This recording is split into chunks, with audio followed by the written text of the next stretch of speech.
All for the Empire by Roger Traherne and Mark Child. The history of Swindon Empire Theatre. The circumstances of Alfred Manners' leaving remain a mystery, but an even greater mystery was that of the negotiations that must have taken place over the next few weeks.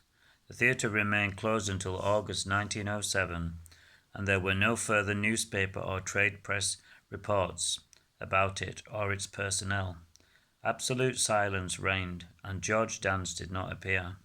Then on the 20th of August the Swindon Evening Advertiser announced that the theatre was about to reopen, and that certain arrangements had been made, whereby Mr. Alfred Manners will resume control, though this does not imply that the unfortunate dispute between himself and Mr. George Dance had been settled.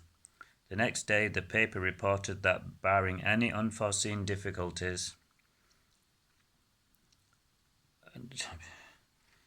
the theatre would reopen on the 26th of August with the play The White Carnation.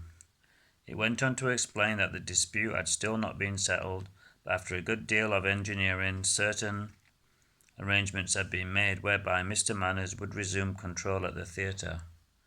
There had been widespread sympathy for him, according to the newspaper, in consequence of the trying and anxious time he had had to face. When the theatre reopens, said the Swindon Advertiser, it is hoped the public will give practical expression to that sympathy by extending to him a liberal measure of support to compensate for the many weeks of strain and mental worry. The return of Alfred Manners, now designated General and Business Manager, and the reopening of the new Queen's Theatre was treated as a major event in the town. Hope you enjoyed this section of All for the Empire.